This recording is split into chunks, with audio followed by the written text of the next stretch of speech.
Isang magandang araw po, Kuya Bari. Isa po ako sa mga solid ninyong tagapakinig sa inyong YouTube channel.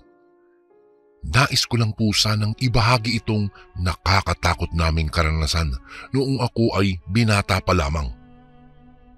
Itago niyo na lang po ako sa pangalang Badong. At ito ang nakakilabot kong karanasan noon sa aming baryo. Parehong magsasaka ang mga magulang ko. Kinalakihan ko na ang pagtatanim ng kamote at iba-iba pang klase ng gulay sa kaingin namin sa paahan ng bundok. Maghapon kami sa kaingin at umuuwi lang sa bahay tuwing hapon bago dumilim. Ngunit mula nang magkaroon kami ng mga alagang hayop, bihira na akong pasamahin ni tatay sa kaingin. Bakasyon naman, kaya makakatulong pa rin ako sa kanila kahit sa pagbabantay lang ng mga alaga namin. Ipinalit kasi ni tatay ng ilang sako ng kamote yung 2 kambing, kaya nagkaroon na kami ng bagong alaga. May kamahalan ang bentahan ng kambing lalo na kapag may okasyon, kaya naisipan iyon ni tatay.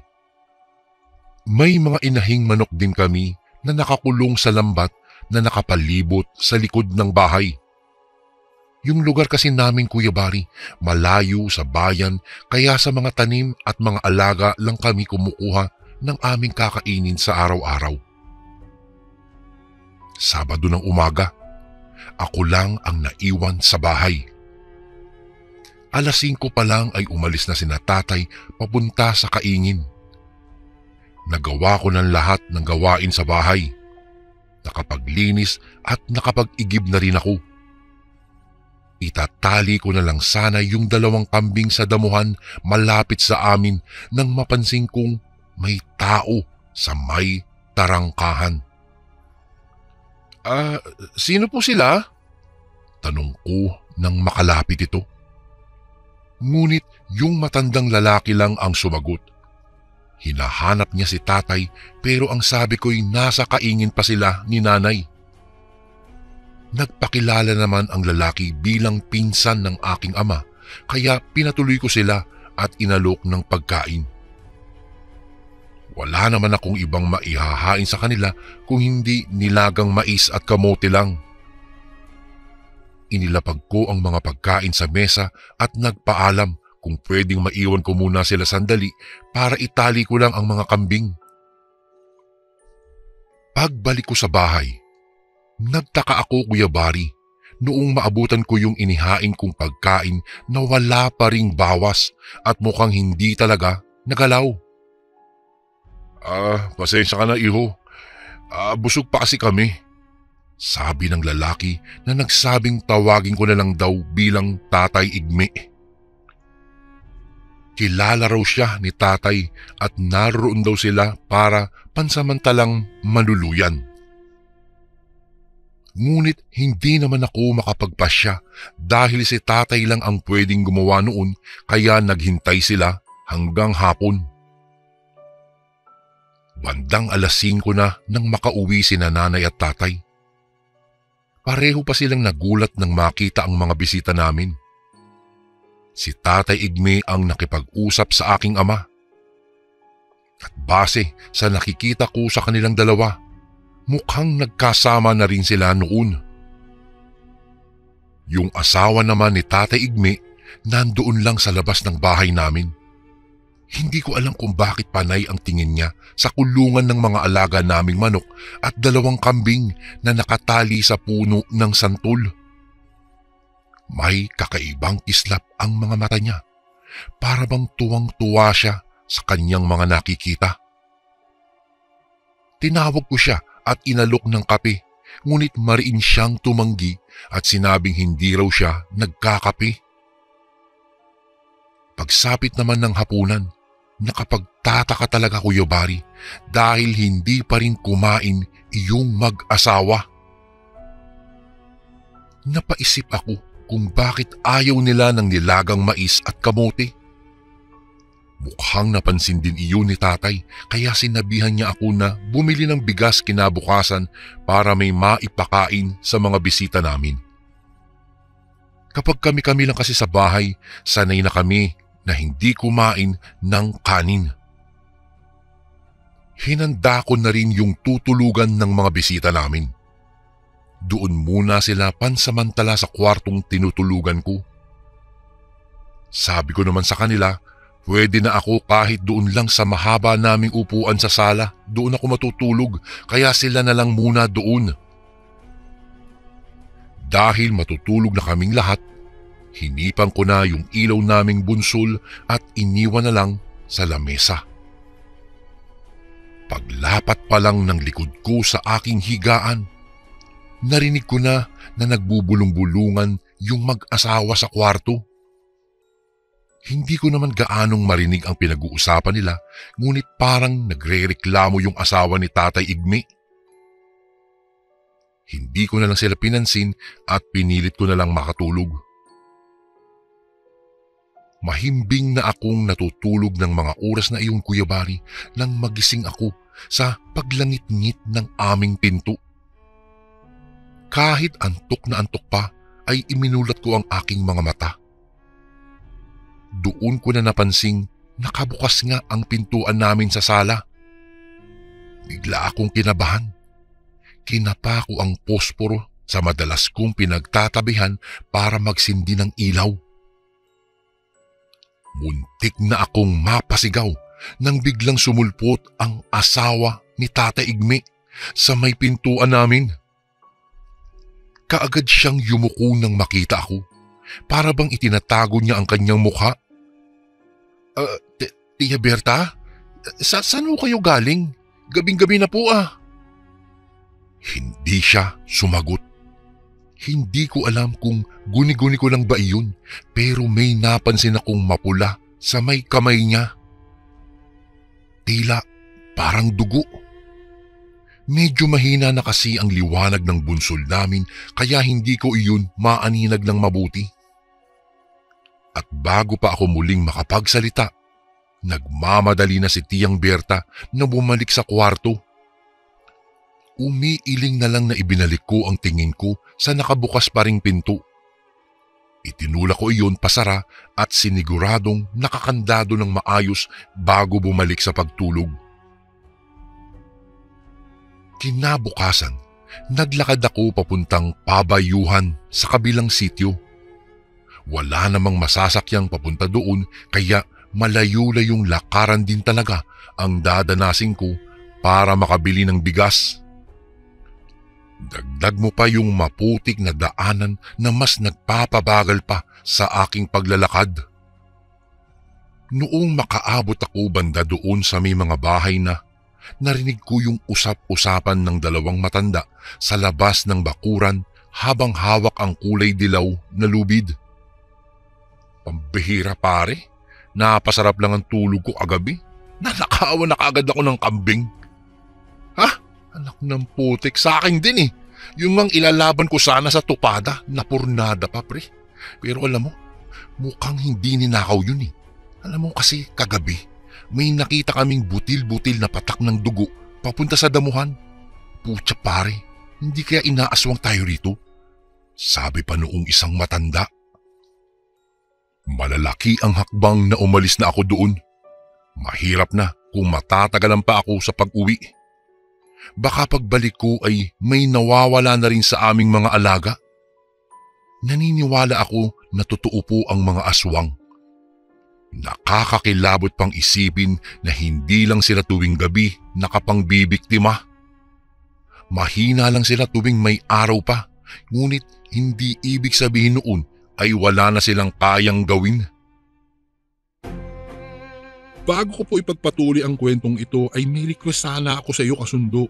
Isang pindot lang ito kasundo sa subscribe button namin. Malaking tulong po ito sa amin kasundo upang mapagpatuloy pa namin ang mas marami pang magagandang kwento. Salamat sa pag-subscribe mo, bagong kasundo. Noong makauwi ako sa amin, nagtaka ako nang hindi ko na maabutan doon sina Tatay Igme. Pero hindi na ako nag-isip ng kung ano dahil baka sumunod lang sila kina tatay sa kaingin. Pagkatapos kong magsaing, pumunta naman ako sa likuran ng bahay namin para manghuli ng inahing kakatayin. Bilin din kasi ni tatay na magkatay ng isang manok para sa hapunan namin. Ngunit bigla akong natigilan nang may mapansin sa mga alaga naming mga manok. Parang may kulang. Binilang ko ulit ang mga iyon. 13 dapat ang naroroon pero kulang ng 2. Anak naman, may nagnakaw din sa amin. Tiningnan ko ang bawat sulok ng lambat para makita kung may butas doon na pwedeng lusutan ng mga manok. Ngunit wala naman akong nakita. Nang mga oras na iyon, biglang pumasok sa isipan ko yung narinig ko sa 2 matandang nag-uusap kanina. Aswang. Baka nabiktima na rin ng aswang ang mga alaga namin. Dahil sa pagkawala ng 2 sa mga alaga naming manok, maaga kong kinuha sa pinagtatalian ang mga kambing namin sa takot na baka ito naman ang susunod na mawala. Mahirap na, baka katakot-takot na sermon ang abutin ko kay tatay. Habang hila-hila ko yung 2 kambing, natigilan ako nang may mapansin doon sa may sagingan. Parang may tao.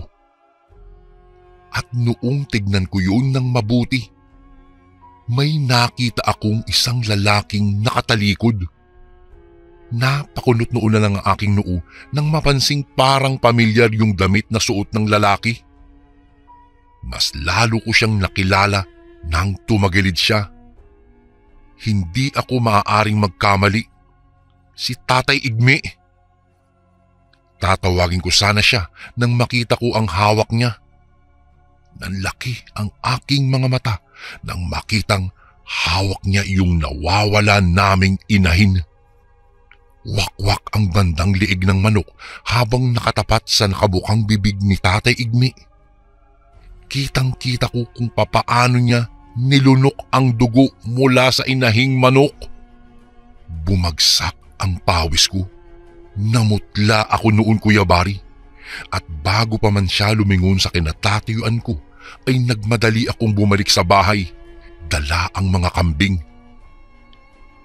Pag-uwi nila tatay, sinabi ko kaagad sa kanya ang tungkol sa pagkawala ng 2 inahing manok. At yung nakita ko sa may sagingan. Noong unay hindi naniniwala si tatay. Pero nang puntahan namin mismo yung lugar kung saan ko nakita si Tatay Igme, halos manggalaiti na sa galit si tatay. Hinintay naming bumalik sa bahay yung mag-asawa, ngunit inabot na ng gabi, wala pa rin sila. Habang naghahapunan kami, bigla na lang may bumagsak na kung ano sa bubungan namin. Sa lakas noon, halos mayupi na yung may kalumaan naming yero at doon pa mismo banda sa may sala. Kasunod ng lagabog ay yung nakakangilong ingay na parabang may kumakahig sa aming bubong. Imposible namang pusa iyon. Sa lakas kasi ng ingay, tiyak na mas malaki pa sa pusa ang may gawa noon. Nagkatinginan kami ni tatay. Mukhang pareho kami ng nasa isip. Napaantanda na lang si nanay nang kunin ni tatay ang kanyang itak na nakasuksok pa sa kaluban. Sumigaw siya doon sa may sala at malakas na nagmura. "Umalis ka dyan! Kilala ko kung sino ka. Huwag ang pamilya ko!" Banta ni tatay at saka muli nagmura. Hanggang sa narinig namin na may tumalon doon sa may kulungan ng mga manok. Nagputakan ang mga alaga namin, senyalis na may gumagambala sa kanila. Sinundan ko si tatay na dali-daling lumabas ng bahay. Dala ko nun ang debaterya naming flashlight. At noong tutukan ko ng ilaw ang loob ng lambat, para akong binuhusan ng tubig nang makita ko yung napakalaking itim na aso. Namumula ang mga mata nitong nakatitig sa amin ni tatay habang tumutulo ang laway na may halo pang dugo mula sa inahing nangingisay na nasa tabi nito. Hindi ko inaasahan ang sumunod na ginawa ni tatay. Lumundag siya sa loob ng lambat at malakas na tinaga ng itak iyong itim na aso. Kinilabutan kami ng umatungal ito bago kumaripas ng takbo papalayo matapos tumalon sa bakod namin. Nag-alala akong nilapitan si tatay na nooy nakahawak na sa dibdib at galit na galit. Wah, bukas ay malalaman din natin kung sino ang aswang na yan. Hinihingal pang sabi ni tatay. Hinintay naming mag-umaga. Pare-pareho kaming hindi nakatulog dahil sa nangyari. Panay-panay ang tingin namin sa orasan. Hindi pa rin kasi bumabalik si Tatay Igme at ang asawa niya, kaya lalong mas lumakas ang aming hinala. Bandang 7:00 noon nang marinig namin ang malakas na kalampag ng aming tarangkahan. Noong lumabas kami ni tatay, nakita namin si Tatay Igme na nanlilisik ang mga matang nakatingin sa amin. Aalis na kami, Kiko. Bumalik lang ako rito para kunin ang mga naiwan naming gamit. Matapang na sabi ni Tatay Igme. Ngunit hindi nagpasindak si tatay. Lalo na nang mapansin naming may malaking benda sa tagiliran ni Tatay Igme. May bakas pa iyon ng dugo at mukhang sariwa pa ang sugat. Anak ng putik ka, ang lakas naman ng loob mong bumalik ka pa rito. Wala kayong mga utang na loob, sigaw ni tatay. Pinatuloy ko kayo at tinanggap ng maayos dito. Pero kami pa ba ang bibiktimahin nyo? Alam kong nahawaan ka ng asawa mo, Igme. Kaya kung ayaw mong matuluyan kita, umalis na kayo rito. Wag na kayong babalik pa. Mula din ng araw na iyon, ni anino ng mag-asaway hindi na namin nasilayan pa sa baryo. Wala na rin kaming nabalitaang nawawalan ng alagang hayop. Kaya nakasisiguro na kaming wala na nga roon si Tatay Igme at ang asawa niya. Doon ko lang din nalaman mula kay tatay na hindi naman daw pala niya tunay na kamag-anak si Tatay Igme. Ito lang daw ang nagpupumilit at nagpapakilalang pinsan niya dahil sa pagiging malapit nila noon sa isa't isa bago pa sila nakapag-asawa. Kung mayroon man kaming natutunan ni na tatay matapos iyon, ay hindi basta-bastang pagtitiwala sa mga bisita kahit pasabihin nilang sila ay mga kamag-anak. Mabuti nang maging maingat bago pa mahuli ang lahat. Isang karanasan ang hindi ko po malilimutan, Kuya Bari, kaya po ako sumulat sa inyong channel. Ngayon lang po ako nakakita ng tunay na aswang ng harap-harapan. Isang mag-asawang aswang ang nakitira sa aming kubo. Hanggang dito na lang po ang aking kwento, Kuya Bari. Maraming salamat po sa paglalaan ng oras. Pagpalain po sana kayo at ang inyong YouTube channel. Lubos na gumagalang, Badong. Magandang araw po sa inyo, Kuya Bari. Itago niyo na lang po ako sa pangalang Jasper. Ang kwentong ito ay personal na karanasan ko po nang minsan akong magbakasyon sa lugar nila Lolo Poldo at Lola Estefa. Bakasyon noon sa paaralan, kaya naisipan ng aking ina na pagbakasyonin muna ako kina Lolo at Lola para may katulong daw sila sa probinsya. Hindi naman po ako nagdalawang isip noon dahil gusto ko rin namang makita ang aking abuelo at abuela. Matagal-tagal na rin kasi ang 2 taon nang huli ko silang makita. Doon ka muna kina Lolo at Lola mo ha, para naman may makakatulong ang 2 roon. Wika ng aking ina habang kumakain kami ng aming hapunan. Uy, ayos po yun, Mama. Yun nga rin po sana ang gusto ko eh. Tugon ko naman sa kanya. O sige, mabuti naman at gusto mo rin palang magbakasyon doon. Bukas makalawa ay pupunta ka na roon, kung ayos lang sa'yo anak. Tanong ng aking ina na kaagad ko namang tinanguhan. Nakaramdam naman ako ng pananabik dahil doon gayong alam kong maraming magagandang tanawin doon, Kuya Bari. Dumating noon ang araw sa aking pagpunta sa probinsyang iyon. Maaga akong nagising para mag-ayos ng aking sarili at mga kagamitang dadalhin doon. Nang matapos sa aking pag-aayos ay kinausap ako ng aking ina. Anak, pakibigay itong pera na ito sa lolo mo at saka sa lola mo. At saka ito naman ang para sa iyo. Bumili ka muna ng mga groceries bago dumiretso sa bahay nila dahil alam mo namang malayo-layo iyon sa bayan at mahirap makahanap ng mga tindahan roon. Saad ni Mama at iniabot sa akin ang perang hawak niya. Ay sige po Mama, wala pong problema. Gagawin ko po iyon. Tugon ko naman sa aking ina. Noong maayos na ang lahat, nagpaalam na ako sa aking ina na aalis na ako. Hindi na niya ako hinatid pa dahil may trabaho din siya ng araw na iyon. Bago pa ako tuluyang makaalis ng bahay, pinaalalahanan pa niya ako. O anak mag-iingat ka roon sa probinsya. Napatango na lang ako sa kanya at tuluyan ng naglakad paalis ng aming bahay. Umabot ng humigit kumulang 6 na oras ang aking naging biyahe. Narating ko ang bayan ng probinsya ni na Lola. Tulad nga ng sabi ng aking ina, namili muna ako ng mga pagkain na dadalhin ko sa bahay nila Lolo at Lola. Nang matapos, kaagad din naman akong nagbantay ng masasakyan patungo sa baryo nila. Magpapahatid po ba kayo, sir? Tanong ng isang lalaki sa akin. Napatango ako kaya itinuro niya ang kanyang tricycle. Sumakay ako roon at pinandar na niya ang kanyang tricycle.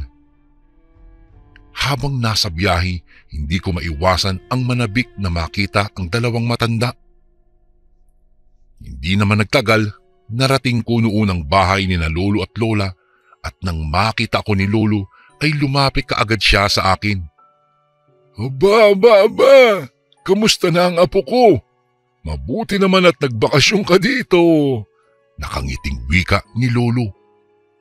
Dahil hindi ko nakita si Lola, kaya napatanong ako kay Lolo Poldo kung nasaan si Lola Estefa. Ay, si Lola mo ba? Nandiyan sa loob ng bahay, apo. Ewan ko nga ba riyan sa lola mo at tila bigla na lang iyang nagbago. Tugon ni Lolo sa akin. Nagtaka ako dahil sa sinabi ng aking abuelo. Naisipan ko na lang na pumasok sa loob ng bahay habang nakasunod sa aking likuran si Lolo Poldo. Nang makapasok ako, nakita kong nasa sala si Lola. Dahil doon lumapit ako sa kanya at kinausap siya. Hello po Lola, kamusta na po? O ayos lang po ba kayo? Tanong ko pa sa kanya. Napatingin siya sa akin na blanko ang kanyang ekspresyon. Nakaramdam ako ng kakaiba dahil sa pamamaraan niya ng pagtitig sa akin, Kuya Bari. Tulad ni Lolo, nagtaka rin ako dahil ibang-iba nga si Lola ng mga sandaling iyon.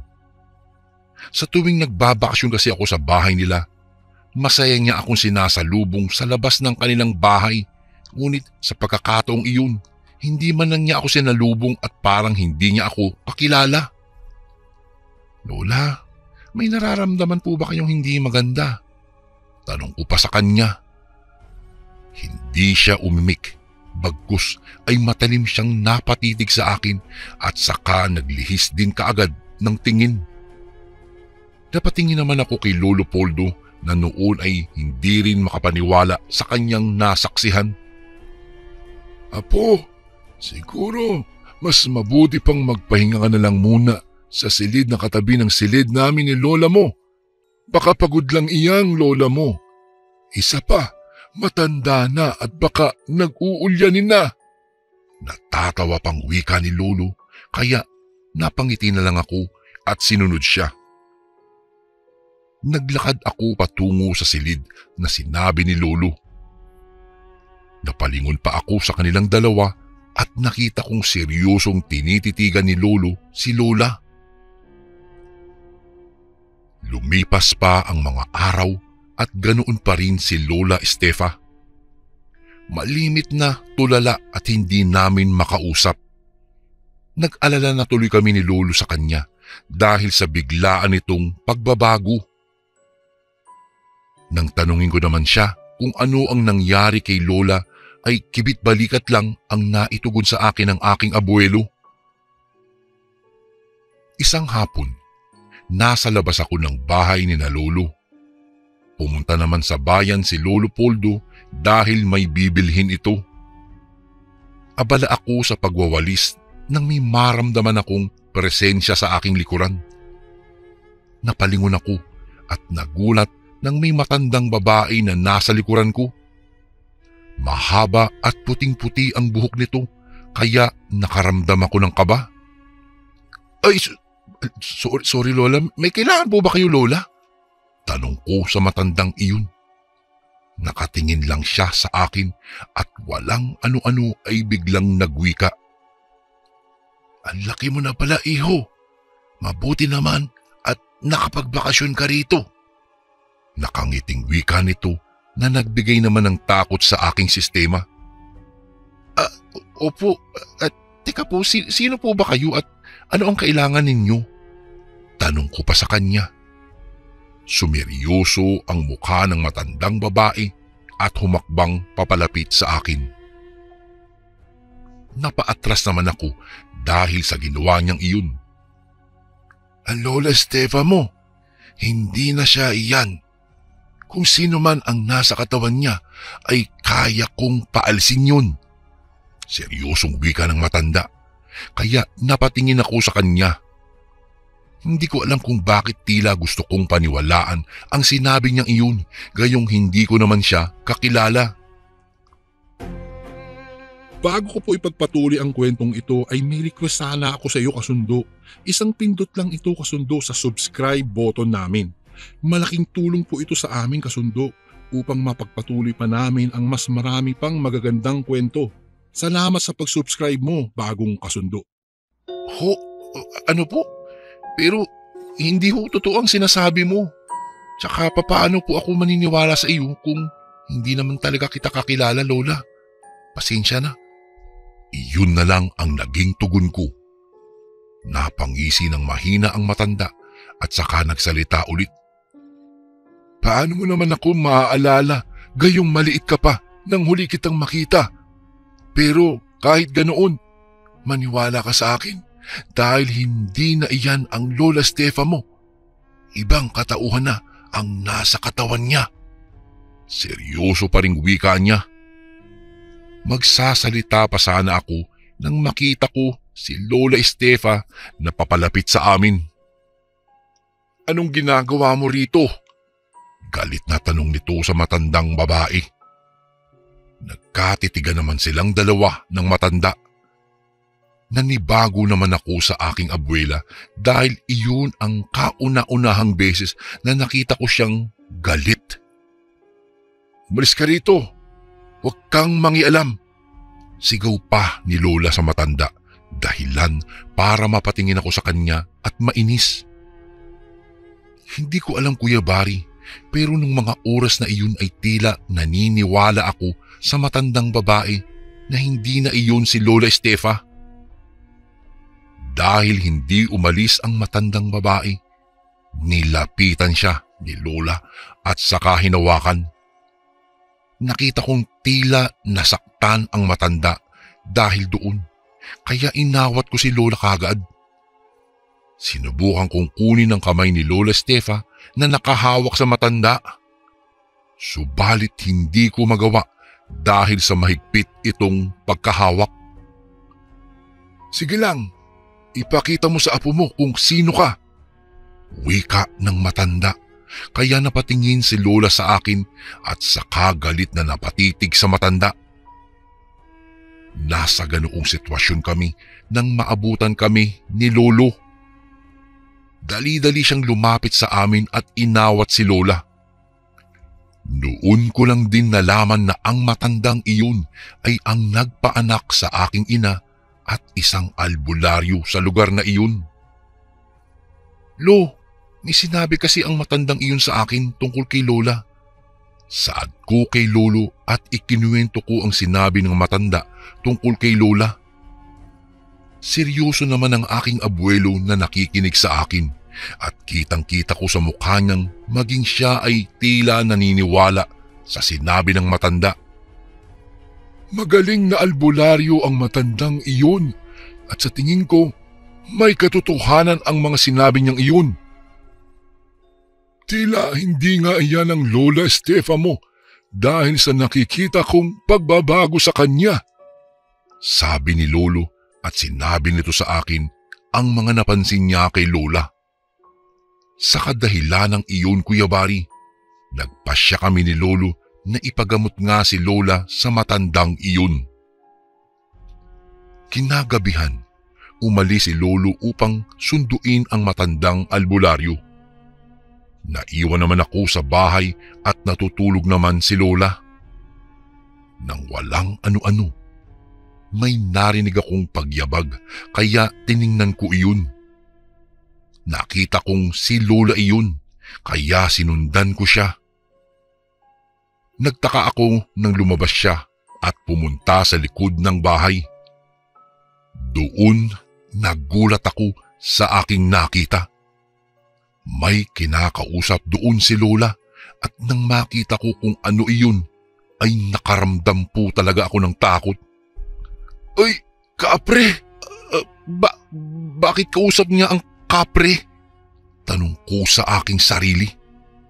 Hindi ako makapaniwala sa aking nasaksihan. Kinusot-kusot ko pa ang aking mga mata dahil hindi ako makapaniwala sa aking nakikita.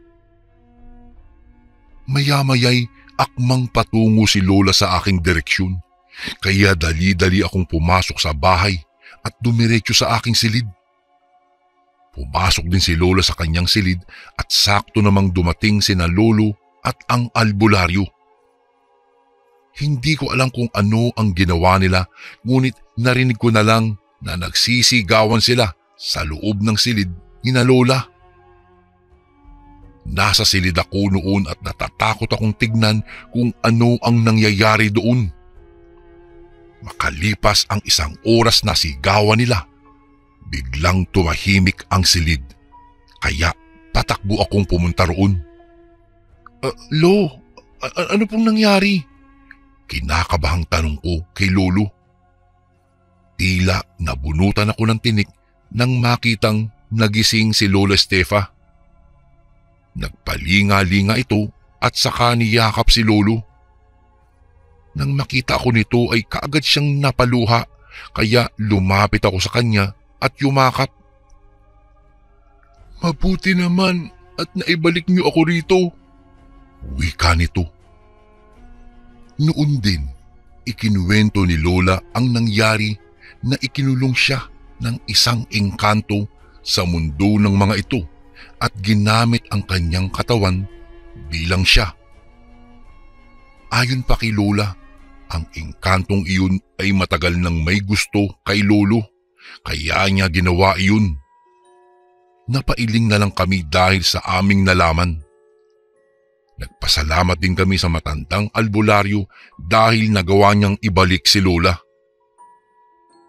Hanggang sa matapos ang bakasyon ko noon ay hindi na ginambala pa si Lola ng engkantong iyon dahil binantaan daw ng matandang albularyo ito.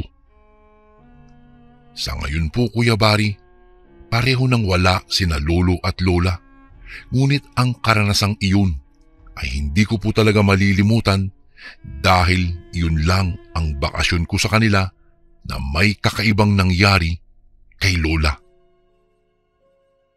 Isang klase ng bakasyon na punong-puno ng kahiwagahan. Ikinuwento ko nga ito sa aking ina pagbalik ko sa amin at maging siya, hindi rin siya makapaniwala sa lahat ng kanyang narinig. Nakalimutan ko nga palang ikwento na matapos palang gamutin ng albularyo si Lola, nakausap ko po ang albularyo. Ayon sa kanya ay maaaring may kakaiba sa akin dahil nakita ko daw ang engkantong iyon. At ayon pa sa kanya, bihira daw po kasi ang nakakakita ng mga ganoong klaseng nilalang.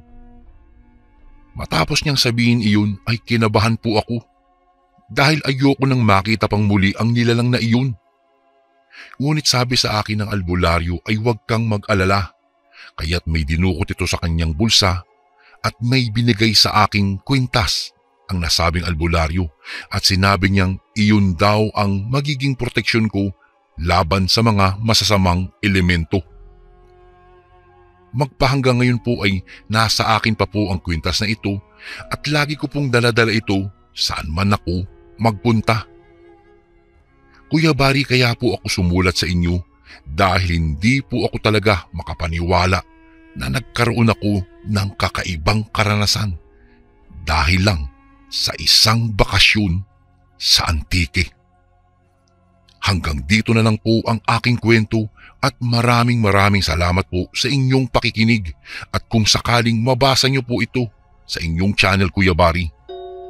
More power po and God bless po sa lahat ng ating kasundo. Lubos na gumagalang, Jasper. Ika-4 ng Marso taong 1990. Malakas ang ulan ng gabing iyon. Sa pagkakaakala ko ay may paparating na bagyo. Abala ako sa pag-aayos ng mga kagamitan sa janitor room nang biglang may pumasok. Nang sulyapan ko ito ay bumungad sa akin si Bogart. Madilim ang mukha nito na animo ay may galit sa mundo. Ipinagpatuloy ko ang aking ginagawa at nang matapos ay saka siya hinarap. Bogart, may problema ka ba pre? Usisa ko sa kanya. Napaupo ito sa isang bakanting upuan.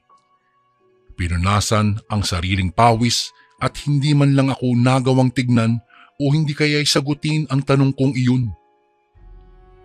Malalim na napabuntong hininga ako at aakmang aalis na sana ako nang bigla siyang magsalita. Napakura pa ako at napalingon sa kanya na nagkataong nakatayo na pala sa harapan ko. Mag-iingat ka sa mga taong makakasalamuha mo. Makahulugan niyang saad bago umalis. Naiwan akong naguguluhan dahil sa sinabi niya. Nabalik ako sa wisyo nang marinig ko ang malakas na kulog. Napakamot na lamang ako sa aking batok saka sumunod sa kanya sa labas. Kanor. Kanor po ang tawag ng mga taong nakakakilala sa akin, Kuya Bari. Isa po akong probinsyano. Nang dahil sa hirap ng buhay ay hindi ako nakapagtapos ng elementarya. 6 na taong gulang pa lamang po ako noon nang magsimula akong tumulong sa mga magulang ko sa paghahanap buhay. Nang magbinata po ako ay saka ako namasukan bilang isang janitor sa isang lumang ospital sa aming lugar. Anong nangyari kay Bogart? Tanong ni Lindo nang makasalubong ko siya. Nagkipit balikat ako bago sinundan ng tingin ang papalayong bulto ni Bogart. May pagkamisteryosong tao talaga itong si Bogart. Bihira lang makihalubilo. Sa pagkakaalam ko, Kuya Bari, ay 2 taon ang tanda ko sa kanya. Baguhan lang siya sa ospital na pinagtatrabuhan ko ng mga panahong iyon. Pare, hindi ko nga alam eh. O paano, mauna na ako. Mukhang hindi titila ang ulan eh. Sa halip mas lalo pang lumalakas. Ani ko kay Lindo. Tinapik niya ako sa balikat kasabay ng pagtango. O sige, ingat ka dyan pre ha, ingat sa daan. Tugon niya bago ako tuluyang umalis. Noong tuluyan akong makalabas ay doon ko lang napagtanto na masyadong malalim na pala ang gabi. Tumitila na rin ng bahagya ang ulan.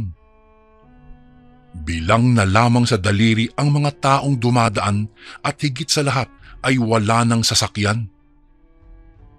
Napapikit ako dahil sa sitwasyong kong iyon. Napagdesisyonan ko na sugurin na lamang ang ulan dahil kahit papaano ay tumitila na rin naman siya. Isa pa ay napakalayo ng bahay namin mula sa ospital na aking pinagtatrabahuhan. Lakad-takbo lang ang ginawa ko, Kuya Bari, ngunit habang tumatagal ay mas lalo pang lumalakas ang ulan. Napaisip tuloy ako na pinaglalaroan na naman ako ng panahon. Sa kabutihang palad ay napansin ko sa hindi kalayuan ang nakabukas na maliit na tindahan. Doon muna ako huminto at nakisilong kahit na sobrang basa na ako ng ulan. "O Kanor, ginabi ka yata. O basang-basa ka." Tanong ni Aling Jelay nang masulyapan niya ako mula sa loob ng kanyang tindahan. Napahilamos ako sa sarili kong mukha bago ngumiti sa matandang babae. "Ay, oo po eh. Ito po gabi na kasi natapos yung duty namin. Tsaka sobrang lakas po talaga ng ulan kaya natagalan po ako." Nayayamot kong tugon sa kanya. Bumili na rin ako ng Starbread at ice water sa tindahan niya. Ilang saglit pa kaming nagkwentuhan ni Aling Jelay bago niya mapagpasyahang isara ang kanyang tindahan dahil ayon sa kanya ay lampas 10:00 na ng gabi. "O sige po Aling Jelay, aalis na po ako." Pagpapaalam ko pa sa kanya. Nang oras na iyon ay humina na naman ang ulan, ngunit mas lalong dumidilim ang paligid. Idagdag mo pa na wala akong ilaw na daladala at patay sindi pa ang mga streetlight sa aming lugar. At tanging pagpatak ng tubig ulan lang ang tanging maririnig mo. Mag-isa at tahimik lang akong naglalakad sa madilim na daan. Nagmumuni-muni ako nang bigla akong makaramdam na parang may sumusunod sa akin. Sa hindi malaman na dahilan ay bigla na lamang nagsitaasan ang mga balahibo ko sa batok. Nagsimulang pumintig na rin ng mabilis ang puso ko. Lakas loob na napatigil ako sa paglalakad. "Sino yan?" Tanong ko pa. Nagbabaka sakaling may sumagot sa akin. Ilang minuto pa ang hinintay ko, ngunit wala pa akong may nakuhang tugon. Napakamot na lamang ako sa aking ulo at inakala na malamang daga o aso lamang iyon. Akmang hahakbang na sana ako nang bigla na lamang may sumulpot sa aking harapan at bigla akong inatake. Sa sobrang pagkagulat ko, Kuya Bari, ay hindi kaagad ako nakailag sa kalmot ng nilalang dahilan ng pagbagsak ko sa kalsada. Napasigaw ako nang makaramdam ako ng hapdi sa aking pisngi. Ramdam ko rin ang pagdaloy ng dugo sa aking mukha. "Ah!" Napasigaw ako nang muli niya akong inatake. Ngunit sa pagkakataong iyon ay sinubukan kong protektahan ang sarili ko laban sa nilalang na hindi ko mawari kung ano. Kahit nanghihina ay inipon ko ang buo kong lakas saka ito sinikmuraan bago tinulak. Nang makaalis siya mula sa pagkakadagan sa akin ay saka ako mabilis na napatayo at napatakbo. Takbo lang ako ng takbo, ngunit ramdam ko ang paghabol niya sa akin. "Ah!" Napasigaw ako ng ikalawang beses ay muli niya akong inatake. Bago ko po ipagpatuloy ang kwentong ito ay may request sana ako sa iyo, kasundo. Isang pindot lang ito, kasundo, sa subscribe button namin. Malaking tulong po ito sa amin, kasundo, upang mapagpatuloy pa namin ang mas marami pang magagandang kwento. Salamat sa pag-subscribe mo, bagong kasundo. Napahawak naman ako sa aking braso dahil sa pagkalmot nito. Ramdam ko ang pagdudugo nito. Litong-lito na ako ng mga sandaling iyon, Kuya Bari, kung ano ang gagawin ko. Ngunit iisa lang ang sinisiguro ko at iyon ay ang nasa kapahamakan na ang aking buhay. Madilim man ang paligid, subalit alam ko sa sarili ko na isang aswang ang kaharap ko ng gabing iyon dahil sa nagbabagang kulay pula nitong mga mata. Sino ka? Layuan mo ako! Garalgal ang boses ko habang sinisigaw ang mga katagang iyon. Ngunit isang malakas na ungol ang naging tugon nito bago ako sinakal. Muli akong bumagsak sa kalsada. Nakadagan siya sa akin habang sinasakal ako, samantalang sinusubukan ko namang tanggalin ang kamay niya sa aking liig. Halos hindi ako makahinga at ramdam na ramdam ko ang panghihina ng aking katawan. Ang buo kong akala ay iyon na ang katapusan ko. Naramdaman ko na lamang na unti-unting gumaan ang pakiramdam ko at nawala ang bigat na nakadagan sa akin. Napaupo ako at napahawak ako sa aking liig. Hindi ko mapigilan na mapaubo dahil sa tagal ng pagkakasakal niya sa akin. Kanor! Nanlamig ako sa pwesto ko nang marinig ang boses na iyon at ang paraan ng pagbanggit niya sa pangalang kong iyon. Hindi ako pwedeng magkamali dahil iisang tao lang ang alam ko na may ganoong boses. Kahit madilim sa pwesto niya ay napasulyap pa rin ako rito. Hindi ko man ganoon kaliwanag nakikita ang figura niya, ngunit nakilala ko ito. Napasulyap ako sa likuran niya kung saan naaanigan ko ang isang nilalang na nakahandusay. Kanor, ayos ka lang ba? Tanong ng lalaking nasa harapan ko. Inalalayan niya pa akong tumayo. Bogart? Ikaw ba yan? Mabuti nandito ka. Iniligtas mo ako. Tanging mga kataga na lumabas sa bibig ko habang nakatitig sa nilalang na nakahandusay sa kalsada. Oo, patay na siya. Nabigla ako dahil sa sinabing iyon ni Bogart. Naguguluhang tiningnan ko siya. Madilim man, ngunit hindi nakaligtas sa akin ang bahagyang pag-iling-iling niya. Binalaan kita, hindi ba? Ang sabi ko, mag-iingat ka sa mga taong makakasalamuha mo. Maaaring matagal mo na silang kilala, ngunit hindi mo pa sila ganun kakilala. Kilala mo lang kung ano sila, ngunit hindi ang buong pagkatao nila. Mahabang litanya niya kaya mas lalo akong naguluhan. Bogart, ano bang ibig mong sabihin? Tanong ko, ngunit tinapik niya lang ako sa balikat. Tara na. Gagamutin pa natin ang sugat mo. Hayaan mo na lamang ang mga alagad ng batas ang magliligpit ng naiwang kalat. Hindi na ako nakapalagpa dahil sa sinabi niya. Sumama na lamang ako sa kanya hanggang sa nakarating kami sa bahay na inuupahan niya. Si Bogart na mismo ang gumamot ng mga sugat na natamo ko. Hindi pa rin ako makapaniwala dahil sa nangyaring iyon, Kuya Bari, lalo na't may naiwan na peklat sa mukha ko. Nalaman ko rin na dati palang antingero si Bogart hanggang sa napagpasyahan niya na mamasukan bilang janitor sa aming lugar. Matapos akong gamutin ni Bogart ay saka ako umuwi sa bahay. Nabigla pa nga sila nanay nang makita ako.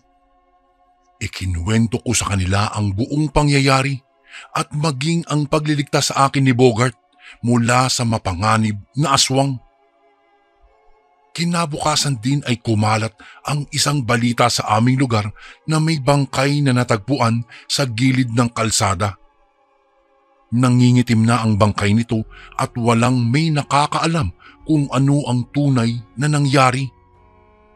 Ang mas nakakabigla pa ay nang ibunyag ang katauhan ng natagpuang bangkay na walang iba kung hindi si Lindo. Si Lindo na matalik kong kaibigan at katrabaho. Halos hindi po ako makapaniwala dahil sa aking nalaman, Kuya Bari. Ayon din kay Bogart ay matagal na pala niyang alam na isang aswang itong si Lindo. Sa katunayan ay nakita pala niya si Lindo ng gabing iyon bago ang insidente na nag-anyong aso sa loob ng hospital, kung kaya pinuntahan niya ako at binalaan. Sa kabila ng mga nangyari ay hindi ko na ipinagkalat ang lihim na iyon ni Lindo bilang respeto na rin sa dati kong matalik na kaibigan at sa samahan namin. Subalit hindi ko pa rin maiwasan na malungkot dahil sa nangyari. Hindi ko akalain na ang taong pinagkakatiwalaan ko at matagal ko nang kasama sa trabaho ay siya palang magbibigay panganib sa aking buhay. Tama nga si Bogart. Palaging mag-iingat sa mga taong nakakasalamuha mo. Maaring matagal mo na silang kakilala, ngunit hindi mo pa sila ganoon kakilala. Kilala mo lang kung ano sila, ngunit hindi ang buong pagkatao nila. Aaminin ko, Kuya Bari, naging misteryoso man itong si Bogart. May pagkakamali ako kasi pinaghihinalaan ko siya ng kung ano-anong mga bagay. Akala ko siya yung maraming lihim dahil sa pagiging tahimik nito. Ngunit nagkamali pala ako. Kalaunan ay mas naging malapit kami sa isa't isa. Mas lalo ko siyang nakilala pa ng lubos at nalaman ko ring marunong din pala siyang manggamot ng mga tao. Minsan kasi may ginamot siya na isa naming kasamahan sa ospital. Umaangal ito dahil masakit daw ang kanyang tiyan. At ayon kay Bogart ay nabalis daw ito sa palengke. Kamangha-mangha ang kanyang ginawa at parang nagdahilan lang ang aming kasamahan.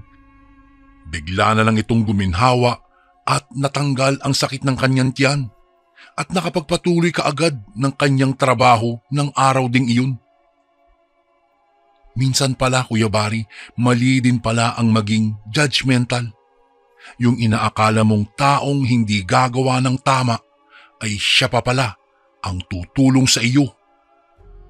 Naging malihim man si Bogart ay nirerespeto ko na lang iyon. Isang taong busilak ang puso ang natutunan kong unawain. Isang pangyayaring muntik nang kumitil sa aking buhay. Buti na lang ay iniligtas ako ng isang janitor sa ospital. Hanggang dito na lang po ang aking kwento, Kuya Bari. Maraming salamat po and God bless po sa inyo. Lubos na gumagalang, Kanuro. And again, maraming salamat po mga kasundo. Don't forget to subscribe and i-click nyo lang po yung bell na button para updated po kayo sa mga upcoming videos namin na paparating. Maraming salamat po ulit. God bless and ingat po lagi dyan. Ito po si Kuya Bari at ako ang Sundo.